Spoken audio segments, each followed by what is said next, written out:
On the spot 24 के digital media में आप सभी दर्शकों का हार्दिक स्वागत है। रांची में इन दिनों ज़मीन को लेकर के काफ़ी संघर्ष हो रहा है और आए दिन कई तरीके के मामले सामने आते हैं जहां फर्जी तरीके से ज़मीन की खरीद बिक्री के मामले जो है चल रहे हैं। ताज़ा मामला जो सामने आया है जहां रांची नगर के बड़गाई अंचल अंतर्गत प्लॉट नंबर 2251 में एक व्यक्ति जिनका नाम वीरेंद्र कुमार शर्मा है, उन्होंने हरिओम कंस्ट्रक्शन कंपनी से 2014 में एक 4 डिसमिल प्लॉट खरीदी थी। कुछ वर्षों बाद जमीन के मालिक वीरेंद्र कुमार शर्मा के द्वारा किसी अन्य को कार्य करने के लिए जब कॉन्ट्रैक्ट दिया गया, उसके बाद से रैयत के अन्य वंशजों के द्वारा वहां विरोध प्रदर्शन शुरू कर दिया गया, जिसके बाद से मामला गर्म हो गया और मामले में थाने के चक्कर जो है वीरेंद्र कुमार शर्मा को लगाने पड़े। वहीं मामले में वीरेंद्र कुमार शर्मा ने क्या कुछ कहा है और उनसे जो जुड़े लोग हैं उन्होंने कुछ क्या कहा है, देखिए पूरा वीडियो। बसंत विहार बूटी मोड़ में रहता हूँ। मेरे द्वारा हरिओम कंस्ट्रक्शन के माध्यम से बड़गाई स्थित प्लॉट खरीदा गया, जिसका पावर सुनील कुमार साहू के द्वारा लेकर के मुझे 24/7/2014 को रजिस्ट्री किया गया, जिसका कि अंचल कार्यालय बड़गाई से मेरे द्वारा म्यूटेशन कराया गया, रसीद अप टू डेट मेरे द्वारा कटवाया गया है, होल्डिंग नंबर भी लिया गया है, सारा होल्डिंग टैक्स मेरा अप टू डेट है। विगत 10 साल से वहाँ किसी भी प्रकार का कोई विवाद नहीं था, परंतु मेरे द्वारा अशोक साहू को कार्य करने के लिए प्राधिकृत किया गया, तो वहाँ पर लोगों के द्वारा आपत्ति दर्ज कराई जा रही है। कौन लोग हैं, किनके द्वारा किया जा रहा है? वही इनके जो वंशज लोग हैं। क्या बोलते हैं? वो लोग बोल रहे हैं कि ये जगन्नाथ साहू जो आपको ज़मीन गांगी देवी, जगन्नाथ साहू की पुत्री जो गांगी देवी है, वो इस जगन्नाथ साहू की बेटी नहीं है, जबकि मेरे द्वारा सारा प्रमाण पत्र मेरे पास मौजूद है। उसमें गांगी देवी द्वारा एफिडेविट किया गया है, यहाँ की वार्ड सदस्य के द्वारा भी लिख करके दिया गया है कि गांगी देवी स्वर्गीय जगन्नाथ साहू की 2 बच्ची है, गांगी देवी और सहोदरी देवी। उन लोगों के नाम से म्यूटेशन भी ज़मीन का किया गया है बड़गाई अंचल से दूसरे प्लॉट का। इसलिए इन लोगों का ये जो आरोप है कि जगन्नाथ साहू इशूलेस माने बिना बच्चा का मर गए हैं, जो इन लोगों का आरोप बिल्कुल निराधार है। जितना है वहाँ पर 2 प्लॉट है, एक मेरी बच्ची का है और एक मेरी पत्नी के नाम से है। दोनों डीड मेरे पास सारा कागजात, पावर ऑफ अटर्नी, म्यूटेशन, रसीद up to date, holding tax up to date, सारा कागजात पेपर हमारे पास उपलब्ध है। नंबर 49 है, प्लॉट नंबर 2251। ज़मीन 4.25 डिसमिल मेरे पत्नी के नाम से है, 4.25 डिसमिल मेरी बच्ची के नाम से रजिस्ट्री हुआ है। मेरा घर के सामने इनका एक प्लॉट है, एक इनके वाइफ के नाम से, एक इनके बच्ची के नाम से, 4.25 डिसमिल। ये ज़मीन इनको 2013-14 में रजिस्ट्री हुआ था मेरा ही गोतिया द्वारा, गांगी देवी के द्वारा, और इनका पोजीशन बाउंड्री सब करा के दिया गया था और अभी तक बाउंड्री है, डीड मोटेशन, रसीद, होल्डिंग, मतलब सारा चीज़ अप टू डेट है। अभी ये हमको बोले कि वहाँ कुछ हमको रूम बनाना है, तो हम काम लगा दिए, तो मेरा जो गोतिया लोग है वो आके विरोध किए कि बोले काम कैसे कर रहे हैं। हम बोले ये बिका हुआ ज़मीन है, उनका है, काम करने के लिए बोले हम करवा दे रहे हैं। क्या गोतिया लोग का क्या कहना है? उनका कहना है कि जिनसे आप ज़मीन लिए हैं वो हम लोग का वंश का नहीं है, उनका कहना है। हम भी वही वंश से हैं, तो हम झूठ क्यों बोले? जो वहाँ पे ज़मीन है आप भी उसी वंश से? वही वंश से। और ये जो वहाँ पे इंटरफेयर करे ज़मीन को लेकर, वो कौन है? वो आप ही के? मेरा ही गोतिया लोग है। आप ही के? हाँ। क्यों कर रहे हैं ऐसा विरोध? वो लोग चाह रहे हैं कि बेदखल कर दें। जगन्नाथ को बोलता है कि उसका कोई बेटी नहीं है, वो मेरा फुआ लगते हैं। दो लेकिन फुआ ऑलरेडी बेटी है। उनका उसका प्रमाण भी है। उनका क्या कुछ कहना है? किनका? बेटी? उनका बेटी इस पे आप लोगों ने कुछ कार्रवाई या कुछ एप्लीकेशन वगैरह कहूँ दिए? बहुत जगह दिए हुए हैं।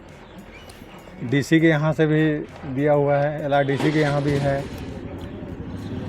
CO साहब के यहाँ है, पुलिस वेरिफिकेशन किए हैं वो भी है। नहीं, अभी अगर बनाने में कोई दिक्कत हो रही है आपको घर, तो कहीं स्थानीय थाना में इसका रिपोर्ट? थाना में लिखित में दिए हुए हैं। क्या कुछ आश्वासन है थाना से? वो बोले कि अभी रुक जाइए। कौन से क्या चाहते हैं? सदर थाना में। आप क्या चाहते हैं? हम चाहते हैं इनका ज़मीन है, इनका पोजीशन है, इनको मिलना चाहिए, काम करने दिया जाए इनको। अपना परिचय दीजिए। मेरा नाम अशोक साहब हुआ। क्या कुछ मामला है जमीन को लेकर? देखिए, सबसे पहले तो ज़मीन को लेकर एक मामला काफ़ी दिनों से ये चलता आ रहा है। और आप जैसे देखे होंगे अभी 2-3 दिन पहले, सबसे पहले तो मीडिया वालों को भी मैं बोलना चाहता हूँ कि आप अगर कहीं पक्ष दिखा रहे हैं तो विपक्ष का भी दिखाना चाहिए, आपको दोनों पक्ष को दिखाना चाहिए। लेकिन यहाँ तो मीडिया जैसे अभी पूरा देश में एक तरफा है, वैसे यहाँ भी ज़मीन के मामलों में भी एक तरफा दिखाता है। सबसे पहले देखिए, पहली बात तो जब ये मामला हुआ था 2-3 दिन पहले, उस समय हम वहाँ मौजूद भी नहीं थे, लेकिन उसमें मेरा भी नाम घसीटा गया कि फलाना आदमी भी यहाँ पे ज़मीन ब्रोकर है और ज़मीन का काम मतलब यहाँ पे ज़मीन दबंगई कर रहा है या जो कर रहा है। सबसे पहले तो मैं अपने बारे में बताना चाहूँगा कि मेरा नाम इंतखाब अंसारी है और मैं 2019 का गांडी विधानसभा से मैं चुनाव मिल रहा था AIMIM से। तो यहाँ पे एक जनप्रतिनिधि का छवि को धूमिल करने के लिए ये लोग जानबूझ के षड्यंत्र रचते हैं। और जब हर जगह से हम लोग, चाहे वो CO ऑफिस हो, चाहे DC ऑफिस हो, चाहे थाना हो, चाहे हर जगह हम लोग एक एप्लीकेशन, जिससे मैंने ज़मीन ख़रीदा है, मैंने ये ज़मीन गांगी देवी से ख़रीदा है।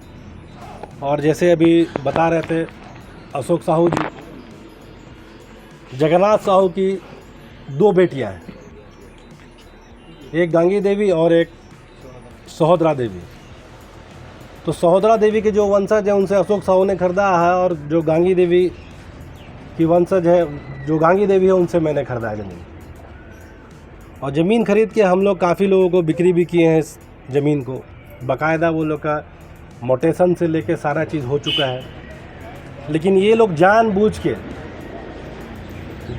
के ये लोग हिंडेंस पैदा करते हैं, वहाँ पे लड़ाई झगड़ा पे उतारू हो जाते हैं। जब भी खासकर हम अगर कभी ज़मीन में जाते हैं तो हमको तो पाकिस्तानी घोषित कर देता है ये लोग। मतलब इतना छोटा मानसिकता का लोग है ये लोग। और उसके बाद इल्ज़ाम लगाते हैं कि ज़मीन में ये, ज़मीन में वो, ज़मीन। भाई मेरे, जब आप किसी चीज़ को आप किसी से बयान ले रहे हैं तो ये भी कोशिश कीजिए कि दूसरा भी बयान लीजिए, दूसरा पक्ष का भी बयान लीजिए, तभी आपको दूध का दूध और पानी का पानी हो जाएगा। अब आते हैं हम लोग, अपना जो तथ्य है उसको मैं बताता हूँ थोड़ा सा। देखिए, खतियान में जो ज़मीन है वो जगन्नाथ साहू के नाम से है, बकब्जे जगन्नाथ साहू।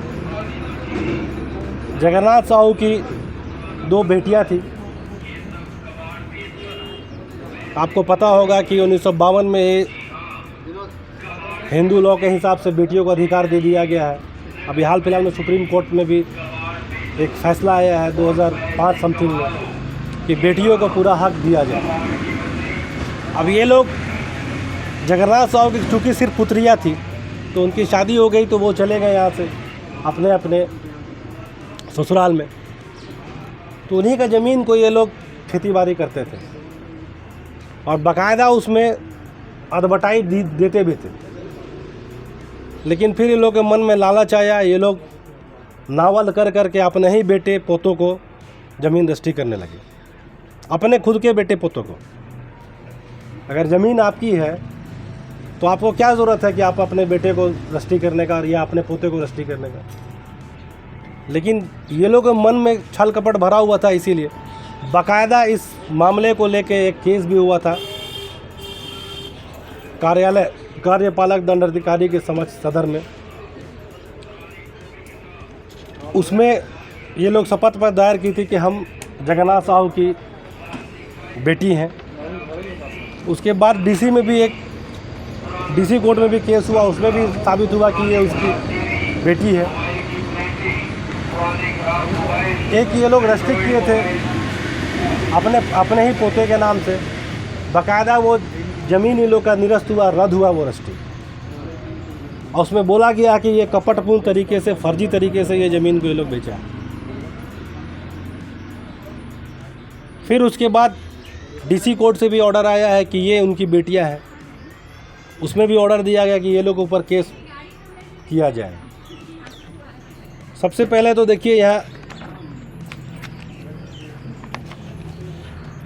हर जगह से आप थाना का रिपोर्ट देख लीजिए, थाना की रिपोर्ट में भी कहा गया कि उसकी बेटी है। आप सीओ ऑफिस का भी रिपोर्ट देख लीजिए, वहाँ भी कहा गया कि उनकी बेटियाँ हैं। पूरा यहाँ पे गांव है, आप गांव में एक एक जन से ईमानदारी से पूछ लीजिए, आपको बता दें कि वो उनकी बेटियाँ हैं। दिक्कत ये है कि जब भी हम लोग जैसे काम करने जाते हैं ज़मीन में, जब भी जो भी ज़मीन खरीदा है वो जब भी ज़मीन में काम करने जाता है तो ये लोग पूरा अपना परिवार का लाव लश्कर लेके, हरवे हथियार से लेके, कूड़ी कुदाली लेके मारने चला जाता है।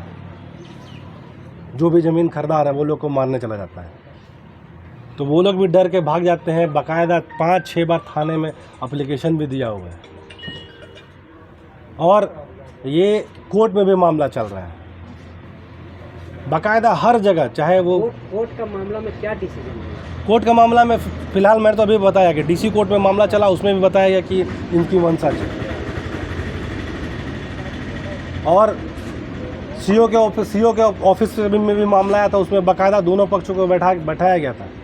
उसमें भी ये बताया गया कि ये जो मामला है, ये जो लोग कह रहे हैं कि जगन्नाथ साहू की बेटी नहीं है, तो सीओ ऑफिस का भी रिपोर्ट में कहा गया कि वो जगन्नाथ साहू की वो लोग दोनों बेटी हैं। तो डिसीजन दिक्कत ये आता है कि ये लोग दागी किस्म का आदमी है। अब बताता हूँ मैं ये दागी किस्म के आदमी कैसा है। ये लोग इनको खुद पता नहीं है कि कौन सी जाति के हैं, ये साहू हैं कि आदिवासी है। क्योंकि इनका जो अभी आप जाके घर चेक कर लीजिए, जिस घर में ये लोग रह रहे हैं उस घर को ये लोग देख लीजिए एसटी से। अगर ये साहू है जनरल आदमी, तो एसटी में देखिए, एसटी बन के ये लोग शादी रजिस्ट्री करवाया है इसको, इस ज़मीन को। नाम बताइए कौन कौन रहा? नाम देखिए, शीला उराइन, पति मनीराम उराव। इस डीड में जिस घर में लोग रह रहा है उस डीड में बोलता है कि शीला उराइन का ज़मीन है और मनीराम उराव उसका हस्बैंड है, और अपने आप को बोलता है फिर बाद में साहू है। तो पहले तो ये तय करे कि ये आदिवासी है या ये साहू है। तो आप सोच सकते हैं कि जो आदमी इतना बड़ा फर्जी आदमी हो, जो 1991-92 का ये मामला है, 91 में ये रजिस्ट्री करा है। आप सोचिए ये 91 का खुद ज़मीन दलाल है और दूसरों का छवि को धूमिल करना चाहता है ये लोग।